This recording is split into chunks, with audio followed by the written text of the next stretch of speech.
everybody, to the greater community. This is a show, whether you're watching on YouTube or listening to it on a podcast, that is designed to give you a greater awareness about what God is doing, not just within the four walls of our church, but in our local and global community. And this week, we are so excited to have Kelsey and Kristi with us from Royal Family Kids, and they're going to be sharing with us about their ministry. So, guys, share a little bit about yourselves. What is Royal Family Kids Camp? So I'll start. My name is Kelsey Erskine, and this will be my 11th year, this coming up, 11th year as director, and actually Community Covenant's 20th year sponsoring Royal Family Kids Camp, awesome. Which is really cool.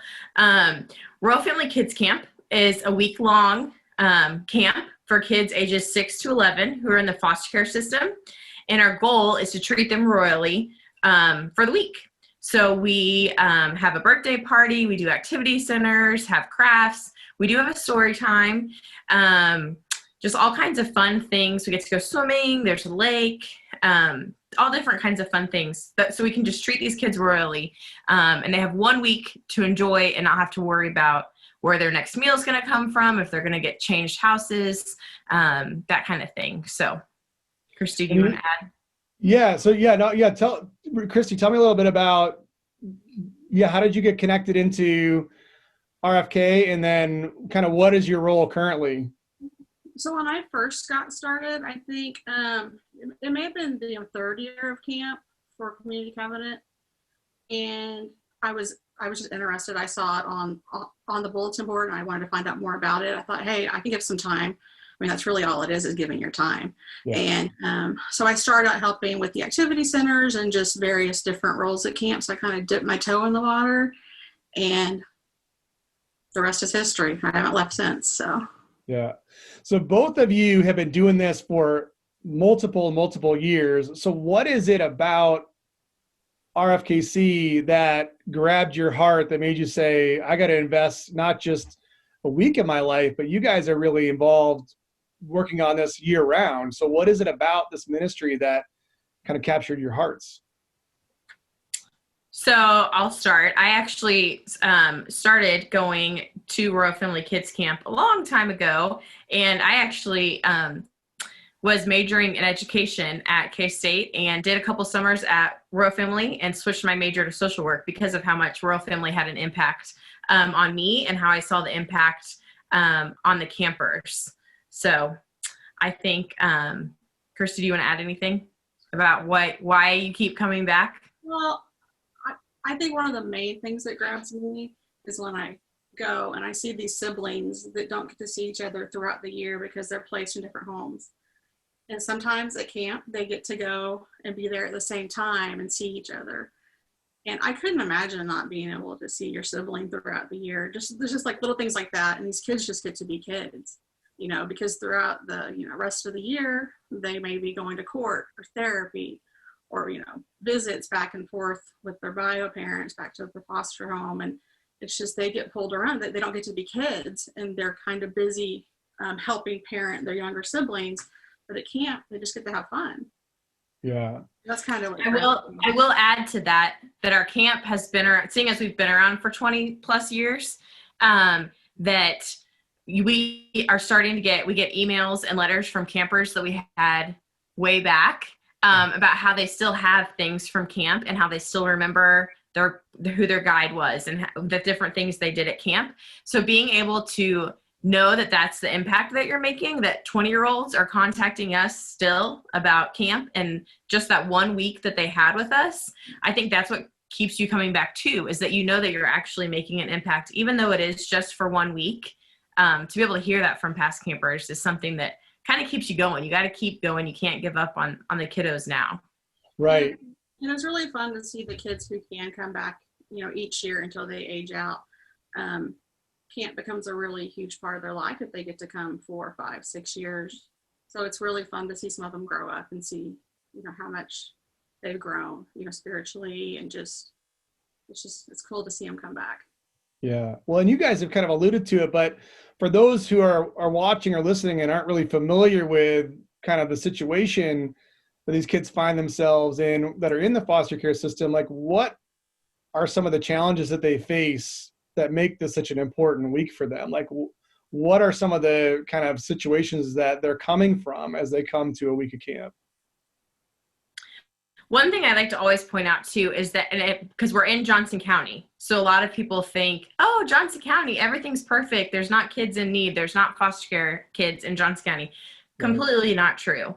Right. Johnson County does have its perks, but there are kiddos here that are suffering and that are in abusive homes or don't get 3 meals a day, which is one thing we do big at camp, is that we make sure our kids know that they get 3 meals a day and they get a snack.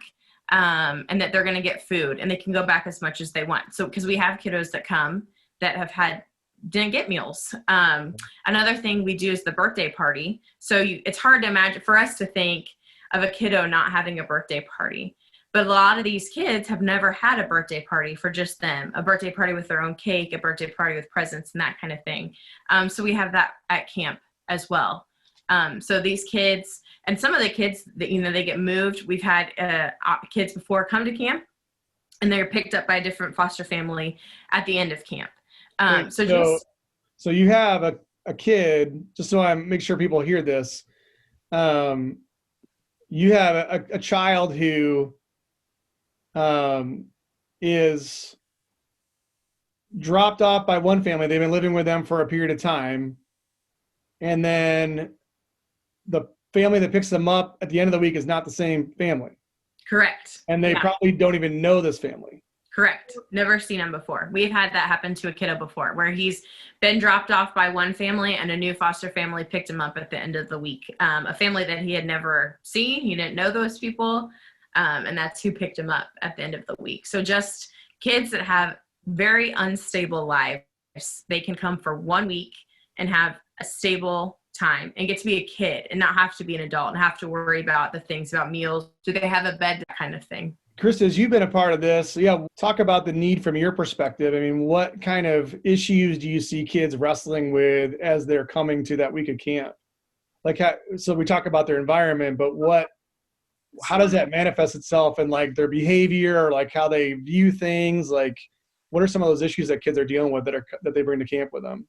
So on Monday morning, when these kids are dropped off, we see either they're terrified or some of them have never seen us before and they run right in and they're ready to hug you and you're their new best friend. So each kid's different. But I think, a lot of these kids coming and just having their own bed and that's just their own personal space, because you've been to camp. Yeah. That bed's just for them. And a lot of them say that that's one of their favorite parts of camp is the 30-30 time, is the rest time, just on their bed for their quiet time. And I think, us just having safe adults and being too deep, things like that, it makes these kids not scared. A lot of the times the kids have a great time until about, I'd say Thursday night, and they remember it's almost over.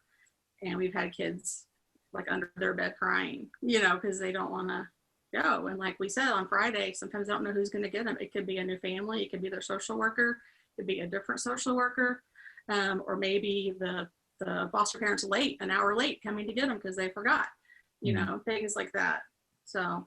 And just so people watching and listening are clear, the ages of the kids who come to camp what are their ages? Like what age bracket? 6 to 11.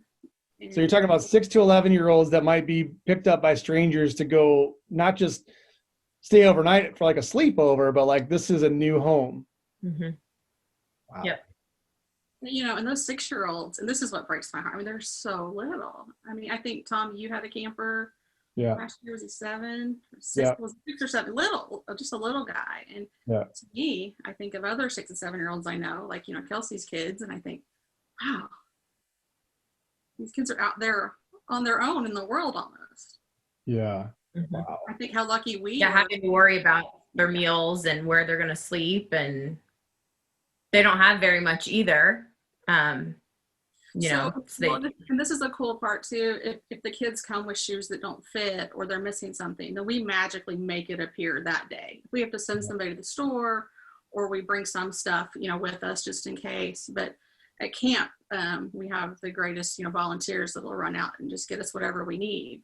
So that's one of my favorite parts of camp. It's just like magically, toothbrushes appear, or shoes, or socks, or if you fall into the pool wearing your shoes, we have some dry ones magically, within an hour. So that kind of makes me think about, Kelsey, you said something earlier on about wanting to treat kids royally. And I had the privilege to be able to be at camp in 2019 and got to see that a little bit, but talk a little bit about what makes Rfkc a unique experience, and kind of what lengths are you going to really make this like a week that can kind of carry them through the rest of the year?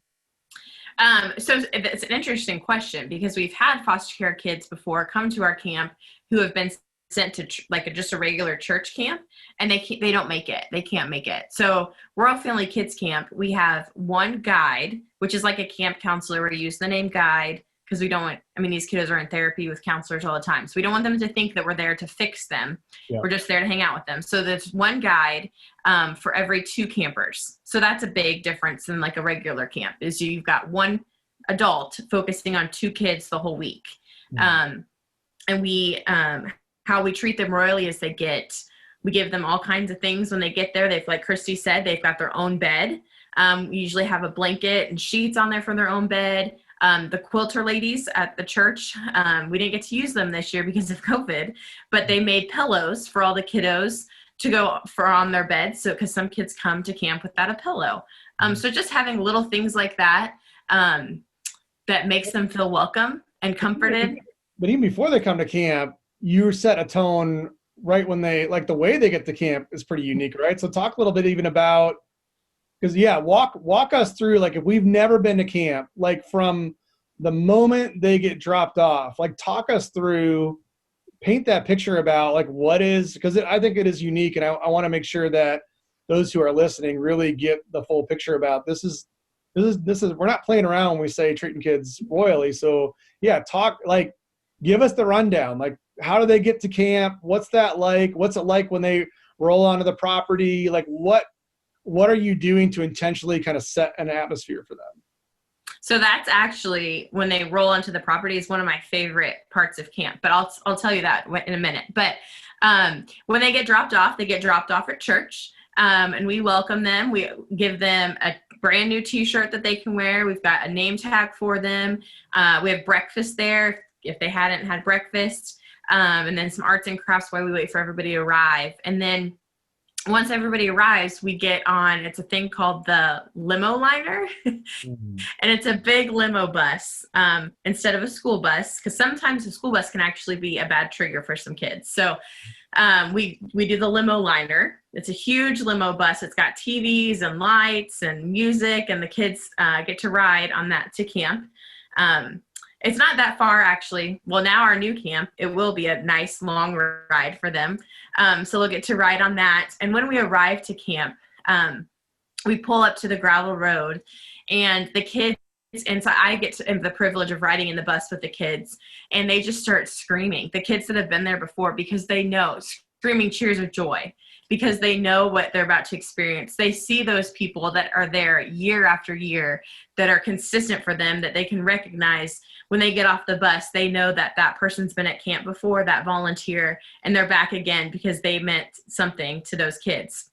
So they're screaming tears of joy. All the volunteers have posters that say welcome, have all the kids' names on them, and yelling. And once we get there, we open the bus and we announce each kid one at a time. And so each kid comes off one at a time, and everybody cheers for each kid to make that kid feel important and special and that they're loved.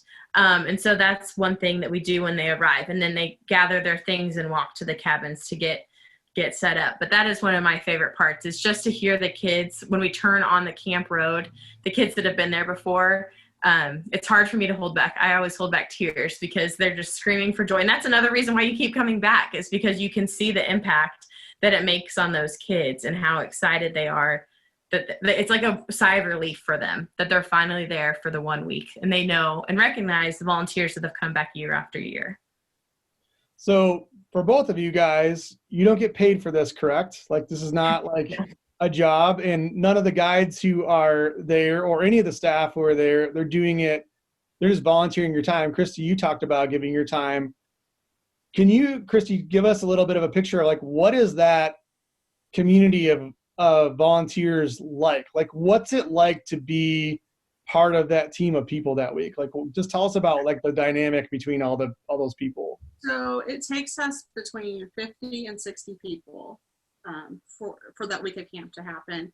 And it's everything from the guides who are, with the kids one-on-one to all of our staff. And that's everything from the nurses to the social workers, the, counselors we have to have there.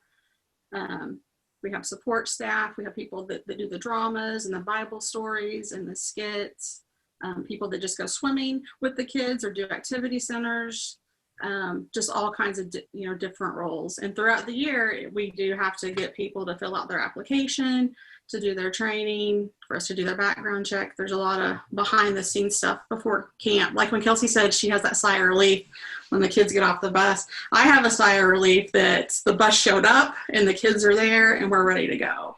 There's just a lot of anticipation on that Monday morning for sure. But talk about, so there's a picture in our church of that row of people holding their signs up, but there's kind of a vibe that I remember kind of like going through that group of people. Talk a little bit about, like, as you're standing there Kelsey you kind of painted the picture of what it's like to be on the bus, but what's it like to be in that group of people holding up a sign? Like, what is that kind of like? I think there's just a lot of excitement for the kids to come. And for the newer guides and volunteers, I think they're a little nervous. Like, what are these kids going to be like? And I think it's kind of a surprise when the kids get there and get off the bus that these look like normal kids. I don't know what people think in their heads, but I think I was a little shocked my first one. These are just normal kids, because kids. But there's a lot of excitement when the bus is coming. There's calls like, where is it? Is it almost here? And there's some of us that come ahead of the bus. So as I'm pulling in ahead of the bus, like a few minutes, everybody's cheering, and it's just like, it's so exciting and just electric. Yeah. I can remember my first year of being a guide, my first year volunteering at camp, and being so nervous. Like Kristi said, just standing there, I have my girls' names on the sign. Like, what are they going to look like? Am I going to be a good guide for them?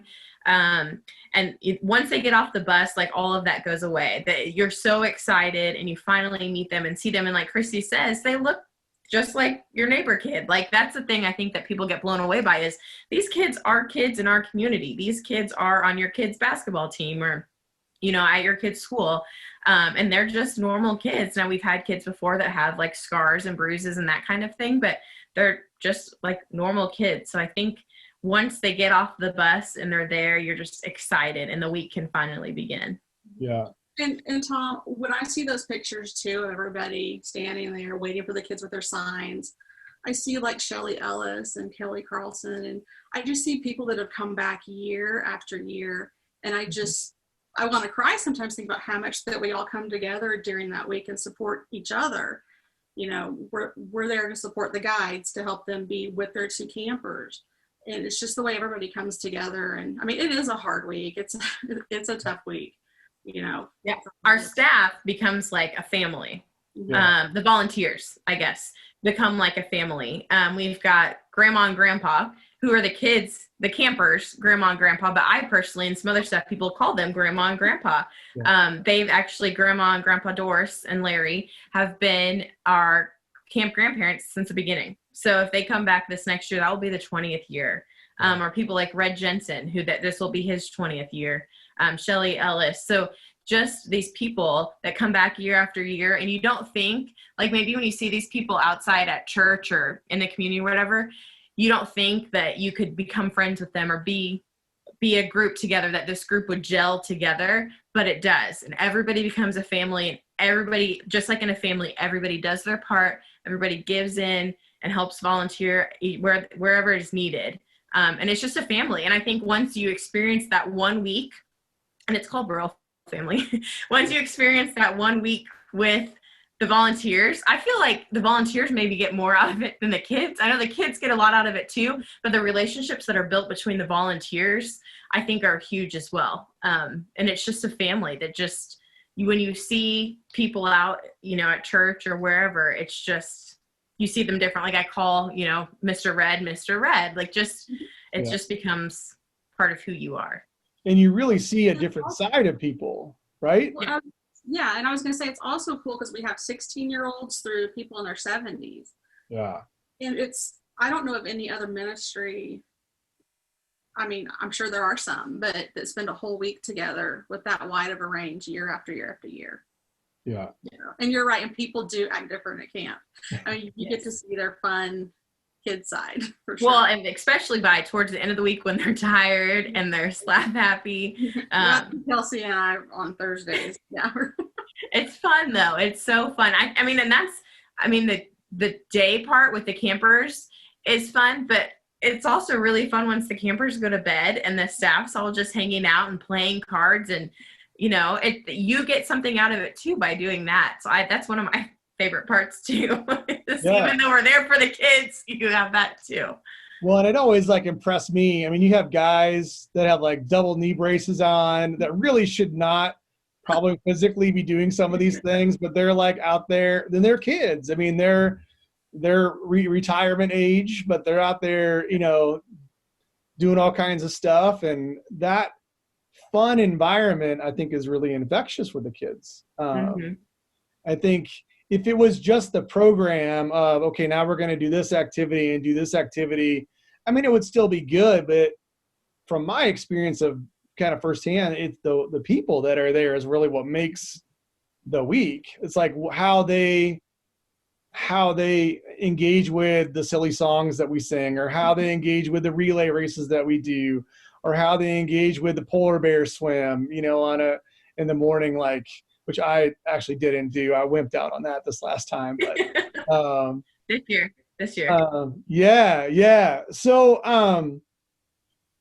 so you mentioned a little bit before, Kelsey, that, it's different than your typical Christian camp. There's a faith base to Rfkc, but it's also different. How do you see kind of the way faith is incorporated into the week different than maybe a VBS week or a normal church camp week? Yeah. So I think it has some similarities in that we have a chapel time. We call it Adventure Club, where they have a skit and we have a Bible story. Royal Family says to always look for the God moments. So any teachable little moment. I can remember one year I had a camper when I was a guide, and she was talking about the leaves and the trees and the flowers. And I was like, did you know that God created that? And she's like, no, I didn't. And I was like, you know what? I can take you back and show you in your Bible, because we give one of our gifts to our campers is every camper gets their own Bible. Mm-hmm. So I was able to take her back and show her Genesis about how God created the world. So it's not just straightforward, preaching to these kids. It's using those little God moments. Our activity center time is another time where our campers and our guides can spend some not one-on-one, because you always have to be too deep, but some time together talking about, little things like that. A lot of campers can be very open in things that have happened in their life. And you can always point back to Jesus for that. So I think our Chapel Adventure Club time is really focused, and they get MP3 players that have the skits and the songs and the verses on them that they can take home, and they get an activity book that has some verses in it, and we have a verse every day like a normal Christian church camp would. But I feel so our focus is to treat the kids royally, and then when you treat a kid royally, you're being like Jesus, and being his hands and feet and serving these kids. So, but you're not necessarily leading them to make some sort of a faith decision during the week. Yeah, so we're not allowed to do that. So we're not allowed to, we're part of a national organization out of California, and our national organization out of California has certain guidelines that we have to follow. We're not allowed to do altar calls. We're not allowed to do baptism, that kind of thing. Now, if a camper was to say that they wanted to do that, we could, but we're not going to make it as a big group decision on, hey, we're going to preach about this and you have to accept God after our story or whatever. So there's little parts of the Bible that, and, teachings that get placed in there, but it's not altar calls, that kind of thing. Can you talk about why there is that little different emphasis, why you're not emphasizing a them making a decision kind of a thing. That's really intentional because of your population, right? Yes. Kristi, you want to talk? I feel like I'm talking. Well, I think because it is a population, a lot of them are in state care. And I think, I'm not 100% sure, but I think part of the reason that Rfkc's stance on this is also because we want social workers and counties to send kids to our camp. So we kind of have to walk a little bit of a line. So I think that that's part of it. Kelsey, you can correct me if I'm wrong. No, that's very, yeah. So we want to have a good relationship with the community, with the foster care community and the state. We've been really lucky in Kansas that KVC and the foster care agencies around our area are willing to give over the kids. Now, there are some other states that their foster care agencies in the state is not willing to give their kids. So it's kind of a fine line that we want to walk. These kids have been through so much and had such an unstable life. And we don't want to be like, hey, we're here to fix your life. Hey, we're going to give you therapy and you're going to accept Jesus and your life's going to be just dandy. Like, that's not what we're here to do. We're here to treat them royally, and we're here for them to see Jesus through us and our actions and how we treat them, instead of pressing it with our words on, you must become a believer, you have altar calls and that kind of thing. It's more of our actions and treating them royally, and creating that good relationship that could lead to other things down the road with them. So it's kind of that fine line with that, and just the state. We want the state to like us so we can still keep having the kids. And then I think a lot of it is just planting those seeds, because we certainly aren't here to see it all the way through. And we may not see these kids after the end of the week. We don't know if we'll see them again. So, and it is modeling, how safe adults should treat kids. Like if a kid is, acting out or being violent or whatever, we're not ones to, hit back or things like that. It really is just modeling, Christ's love for them. So. Well, and you also are drawing from a little wider pool of volunteers, because as much as Community Covenant is a sponsoring church, not every your staff member or leader is coming from Community Covenant, right? So you have it's multi-denominational, right? Right. Yep. Yeah. The only the thing we have one question on our application that is, if you are a believer, if you have a home church, who your pastor is and that kind of thing. And even if you don't and you're not a believer, we still want to interview you and we still want to talk to you. And we even with our campers too. I can't remember one year we had 2 campers. Kristi, were they Jewish? Yeah. And the foster parent let them come, or was it their dad? I can't remember, but they were able to come, and we just said we wouldn't make them sing the songs. We just had them sit in the back of the room during the skits and that kind of thing. So they were still hearing it. But we weren't forcing it. So we're getting campers that are of different beliefs in there, and they're hearing this stuff and seeing how these people are treating them. And so just like Kristi said, planting that little seed. And so you get to get people from all different places. Well, and it also seems like it changes your emphasis, where your staff don't have to be like biblical theologians to be, to volunteer. They just have to be safe people who are good caregivers for the kiddos, right? Exactly. We have a question on our application that says, do you feel like you're good enough to do you feel comfortable enough to lead a small group discussion? And really that's just between like you and your 2 campers. Do you feel comfortable enough talking with them about that? You don't have to know all the books of the Bible, all the Bible verses memorized. You don't have to know all of that to volunteer time to change a kid for a week. You guys talked about Too Deep a little bit, and you just alluded again to kind of the staff to camper ratio. Talk a little bit about the intentionality of having such a kind of a low ratio of staff to camper, and kind of what's the benefit of that? Because you would think, like, I was a youth pastor for almost 20 years. It was always a struggle to get volunteers, and we got to 5 to 1. We were feeling pretty good, but it's definitely it's better than 5 to 1. So let's talk about the philosophy behind having, a very specific number of staff to a very specific number of kids. So I think these kids that we take at camp spend their whole life just not having enough one-on-one attention.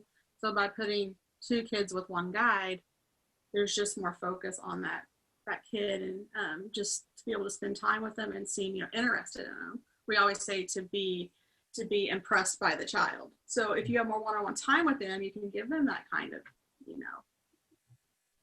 that conversation and things like that.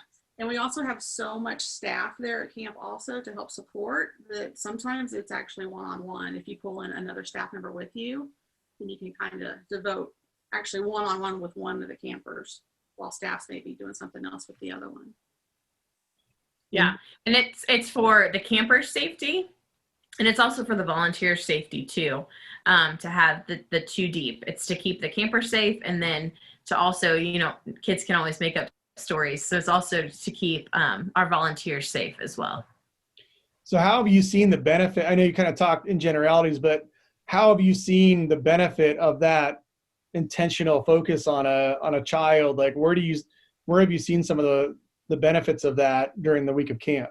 So I will say, just like Kristi was saying, being able to focus on your 2 campers, you can walk with them, you can talk with them, you can have little moments with them. And I think them knowing that one person, that one guide, and you end up being in a buddy group. So there's 2 guides and 2 campers, but that those adults are focused on you and giving you the attention. When we've heard from past campers, they know who that guide was. Like one of the campers we heard from was actually my sister's campers. And they remembered her name, Miss Kyla. That was some 15, 16 years ago.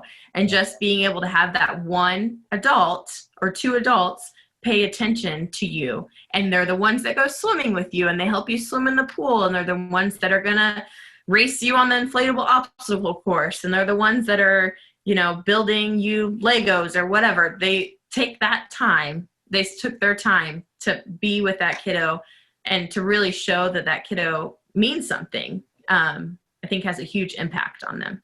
And and it's so cool because at night, they're also the ones that like tuck them into bed and pray with them. And, it's just a really special connection that I don't think you could do with a bunch of kids all at once. So as you have kind of built this for, you're talking about 20 years, you came to this year, and 2020 is a little bit different. None of us could have predicted a worldwide pandemic that would hit us the same way. So how have you had to adjust what 2020 looked like as a result of a pandemic? So since we couldn't have camp, we did the next best thing that we could think of. We talked about it a lot with our board members, and we took these baskets to each camper's home. And I'll show you here. I got one.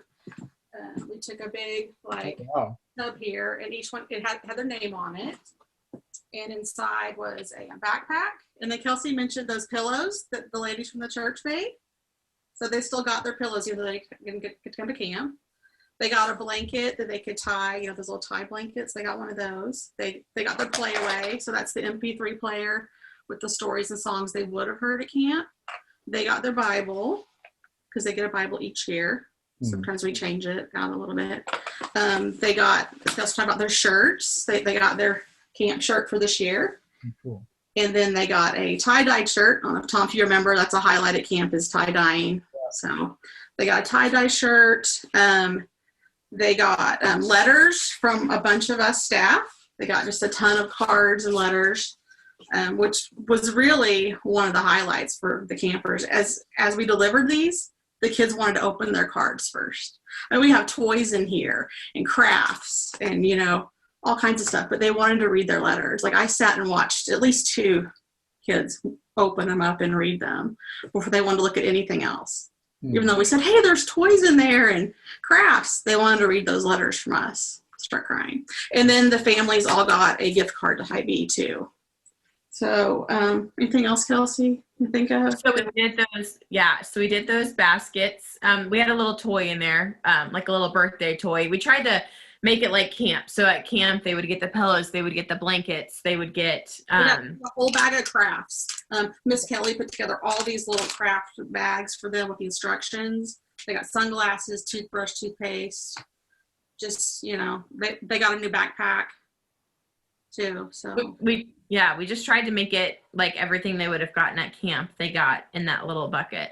So that was what we did in the summer. And then at the start of school, we had some staff write some more letters, and we mailed those off. So they got a big envelope. Hopefully we mailed it. So hopefully they got it at the start of school of just letters encouraging them, and telling them how great they are and have a great school year. And so they got those. And then coming up here in November, we're going to have a drive-through Thanksgiving. So we're going to have tents set up outside. We're going to be socially distanced with our masks on, so it's COVID safe. And they're going to get to stop at each tent. And at one tent, we're going to have books. Another tent, we're going to have board games. Tent, we're going to have hats and gloves they can pick. One tent's going to have T-shirts that we got designed for them. There's going to be a craft table. All these different kinds of tables. And then we're also going to provide a gift card for their family, the caregiver's family, for a Thanksgiving meal. And then we're going to provide a pie as well as invite them to the church for Christmas. So that's what we're going to do in November. So COVID has definitely thrown us off and had to have camp canceled, but we're trying our best to reach the campers still and be COVID safe. And so where do you see camp going in the future? Obviously, we look forward to the day when we don't have a pandemic, but when things kind of get back to the normal, where do you see what's next for Royal Family Kids Camp in the Kansas City area? So we have some really exciting news. We have a new campground. Our old campground, Tall Oaks, which has been our campground every single year, unfortunately didn't have space for us. We went searching and we found, Kristi found this amazing campground for us. And I can't wait for our campers to be able to experience it. Hopefully this summer, if not the summer after, but it's got all kinds of, it's got a zip line, it's got a pond, it's got a paddle boat, a canoe, you can canoe, paddle boat. It's got a basketball court, it's got a playground, it's got huge sports fields of baseball and frisbee golf and just a lot of stuff, a lot of fun things, a lot of space. It's got a game room in the basement. It's got like an arcade and that I think the staff will probably enjoy more once the kids go to bed. But it's just got so much space. For us, it's so exciting. It's got a, I don't know if we're going to call it our adventure club or worship center that's got a huge stage with lights. And so the talent show, if we have a talent show for the campers, and so the talent show is going to be really fun. And it's just got a lot of space, and it's a very kid-friendly camp. So hopefully this summer we'll get to experience that with our campers, and it's just going to be it's a new experience, and it's a change, which change is hard for people, but this is definitely a really good change and a really bright future for Royal Family. And I will say, with the new campground comes new ways to serve. There's some new things we're going to need to have help with. So stay tuned for that. We need some lifeguards, and we need people that love to wash dishes. Oh yeah, it's got the biggest, speaking of lifeguards, like the biggest pool you've ever seen. It's huge. It used to be like the community pool. It's so big. They also have putt-putt golf. There's mini putt-putt golf there by the pool. So like just so much fun things for our campers. I just hope that we get to experience it sooner rather than later. But yes, like Kristi said, there'll be lots of more volunteer opportunities. And this coming summer, our camp's going to be different. It's we get the campground on a Sunday through a Thursday, or a Saturday through a Thursday. So it's going to be optional for volunteers to come out that Saturday.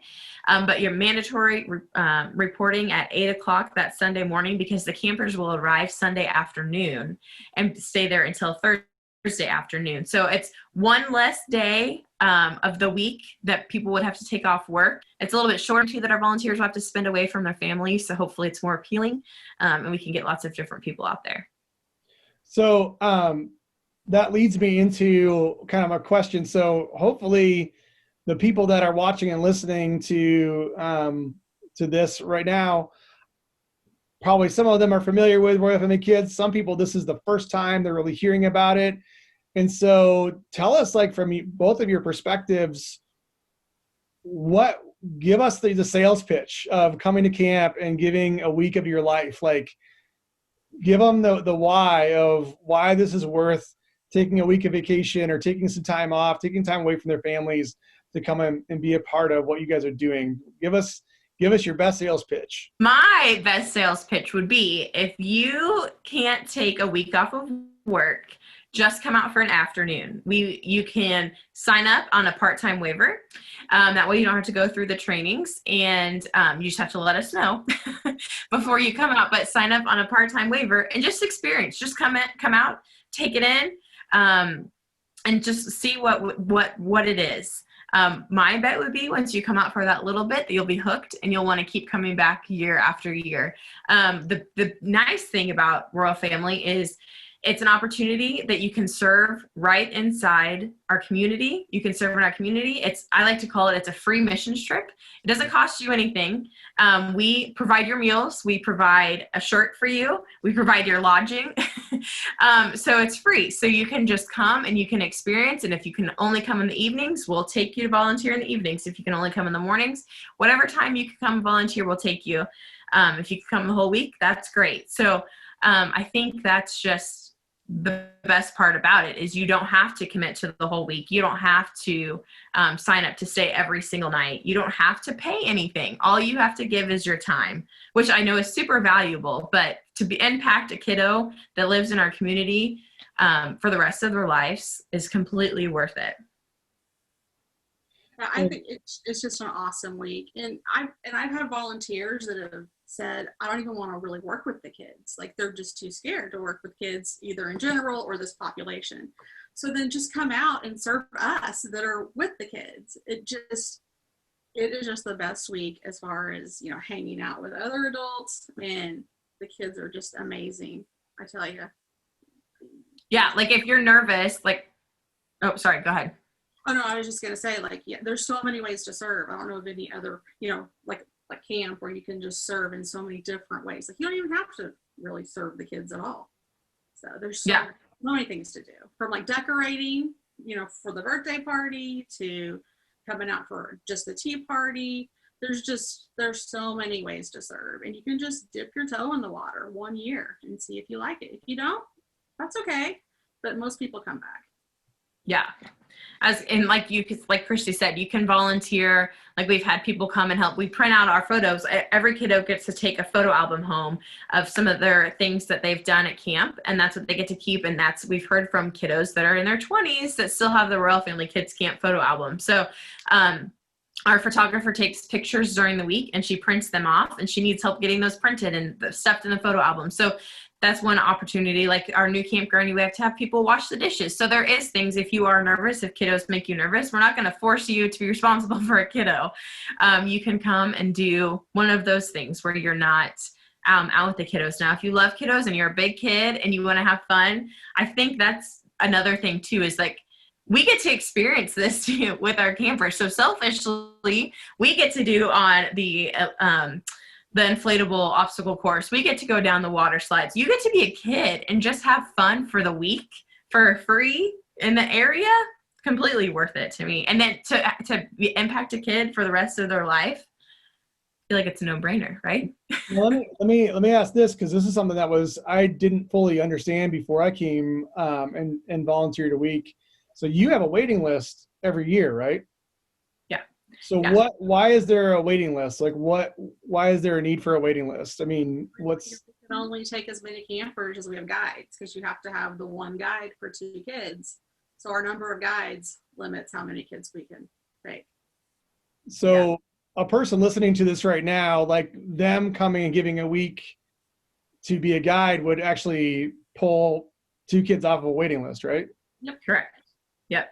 Like our waiting list, unfortunately, the need is so great in our area that our waiting list has just gotten out of hand. I mean, it's 30 plus kiddos on a wait list, and we take between 36 and 40 kids. 42, I think, might have been our biggest year, maybe 44. So we, like Kristi said, we can only take as many kids as we have volunteers, because we have to stick with that two 1 ratio. Now with this new campground that we have, the space is endless. I mean, huge space for sleeping, for dorm. It's like sleeping dorms, and the lunchroom is huge. And just so we have the space, we just need the volunteers. Like, we don't even advertise our camp to KVC and different foster care agencies. They know about us and they contact us. I've already had families contact me asking about when camp's going to be and if they can get an application. We don't send our applications out for our campers until April 1st because the need is so great and we get them in so quickly that's how it works. We don't have to advertise. So in January, we will start, we'll put our staff volunteer application up online. And that's when we'll start recruiting our volunteers, is in January. Make sure people understand there are kids who would like to come to Rfkc who are ready to roll, who you may have to turn away, and you every year have to turn away because we don't have enough staff to be able to meet that need. Correct. It's the worst feeling ever. It's because I have to email or call and say, I got your application, you're on our wait list. And, you know, you're number 14 on the wait list. So the likelihood of you not coming to camp is probably not going to happen. So we've been really blessed with our fundraising. We have amazing people at Community Covenant that give to us year after year. We have an organization, Camps for Kids, that matches our donations. So Elenco has given us some good money. So funding is good. So our funding is not our biggest concern at the moment. Thank goodness. Our biggest concern is volunteers, because if we have the volunteers, then we can take the campers because we have the funding to cover that. That's not our worry. Our worry is having volunteers. And correct me if I'm wrong, you typically too, you want to, if someone's been on a waiting list in the past, you want to give them priority the next year. Is that right? So if a kid has already experienced camp once, you would maybe prioritize a kid so you could potentially have a kid that went to camp, got to experience how great that is, but they might not be able to go the next year because of limitation. Is that right? So we give first priority to the returning campers. Oh, you get it the other way around. It's the other way around, just to give them that consistency. Yeah, that's how we have handled it. So it's not so much them not being able to get it again. It's more you have kids that just have never even had the opportunity to have this experience. And so that's really the call, is to be able to enable as many kids possible to experience this week that is life-changing. And let's talk about that too. I know we're getting close to the end of our hour, but you know, it's probably one of the most overused in the church and in youth ministry and children's ministry, that, like, you know, go on this mission trip, it'll change your life, or go to this camp, it'll change your life. But you all actually believe this, that them going to a week of camp. So tell me why you could confidently make the statement that going to a week of Rfkc is a really life-changing experience for these kiddos. Like, how is it a life-changing experience for them? When I close my eyes, I see these kids after camp, especially for probably a month. You close your eyes, you see these kids, you see their faces, and you pray they're somewhere safe, and they're really just on your heart. And I don't see how it couldn't change people. How have you seen it specifically? And maybe without getting too specific, can you give me an example of a kiddo that you could see kind of the impact that, or you just generally, how do you see the change or the impact from when they get dropped off at the beginning of the week to when they kind of get picked up at the end of the week? Like, how do you see that impact playing out in those kids' lives?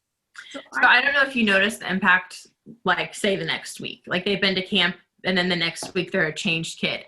One thing we didn't even touch on is that we have had campers that have come to camp, experienced camp as a camper, and then they've returned as a volunteer. To me, I feel like that speaks for itself. They were impacted so much by camp that they wanted to come back when they're old enough, and they want to volunteer their time to give to those kids that are going through a situation that they may have gone through when they were a kid. So I feel like that speaks for itself. And then we've had the kiddos that have contacted us They say they still sing the songs, they still remember the positive memories that were created for them, and that's something that they hold on to. So being able to have that positive light and that positive moment in their life has impacted them in the way that they live their life. So I feel like that's a huge impact. I will say, selfishly, personally, me being the director and being able to see everything unfold, you can see God's hand in all of it. That this is his camp. We're just being his hands and feet, and he makes things happen. It's not us that make this happen, and it's not us that make the impact on the kiddos.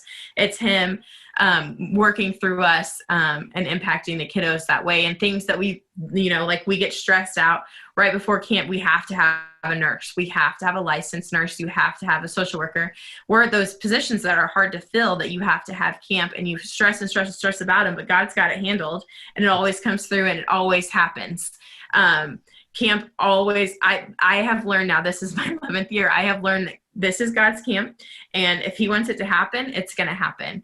And so things that just you don't think would ever, mountains that you don't ever think will be moved are moved so that this camp can happen. And I think that's another thing that, the impact and the importance of this camp is that those little things, everything falls into place so that this camp can happen.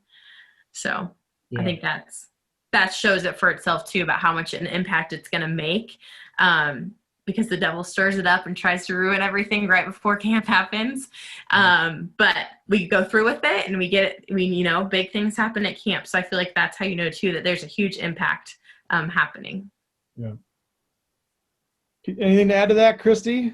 Oh, I was going to say, you were talking about like if we've seen throughout the week of camp, kids changing. And I've seen kids, Kelsey, I'm sure you've seen this too, where the kids that wouldn't talk and were completely shut off. And throughout the week, you see them kind of creeping out of their shell as they connect more with their guide and feel more, comfortable. We've seen that for sure.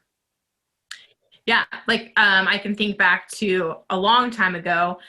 There was a little girl who was afraid of all the male guides and all the male staff. She wouldn't look up at them. She kept her head down the whole time, never made eye contact. So something probably happened in her life that was not good with males.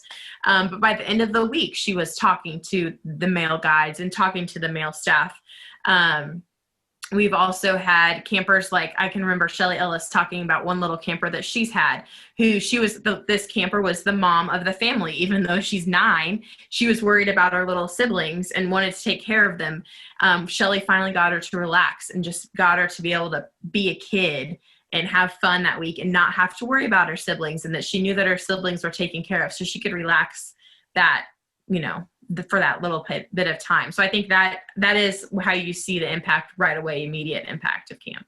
When you talk about kids being kids, I remember the year I was there, there was one of the boys, one of the older boys he was really kind of had like a guarded, almost like a hard edge to him. And you saw as the week went on a real softening, because for whatever reason, that was kind of how he had survived, was to be tough and to be kind of like strong and kind of don't mess with me. But you saw like this really tough, kid, this little man in a sense, like get to just be an elementary school kid again and just have fun and be goofy and be silly. And that was one of those powerful moments for me, and it wasn't even one of my, wasn't even my camper, but just to kind of see that from afar and see the power of just allowing a safe environment that can allow a child to really let down their defenses, something they probably don't get to do very often, and just enjoy a week without having to worry, even though there are kids that still worry. But yeah, that was pretty powerful for me to see. So it's been awesome to have you both be able to share about this ministry. If there is somebody who is listening or is watching and God is tugging at their heart and they want to get involved, how do they get a hold of you to follow up? Or is there a website, or is there email addresses? How do they take the next step if they want to get involved with Royal Family Kids? So there's all of that. So if you have Facebook, you can search us at Royal Family Kids Lenexa. You've got some information there. Our website's listed there. You can also Facebook message us there. We can contact you. If you don't have Facebook, you can use our email address, which is rfkclenexa@yahoo.com. And you can email us and ask any questions, or you can also just Google Royal Family Kids Lenexa and our website will pop up. And that's got some more information. It's got our picture on it. Some more information about camp. And they can also always contact the church too. Awesome. Well, thank you so much for all of you who are watching and listening. Again, as we continue these conversations, our prayer is that God would inspire you, whether it's this ministry or another ministry, to step out of your comfort zone, to step out of the four walls of the church and step into what God's doing in the greater community. So Kelsey and Kristi, we just thank you so much for joining us this week. And we just pray God's richest blessings on all of what Royal Family Kids has to offer coming up. And we pray that you will be able to have camp in 2021. Yeah. Thanks for having us. Thanks so much for joining us. We'll see everybody next time as we continue this journey of seeing what God's doing in the greater community.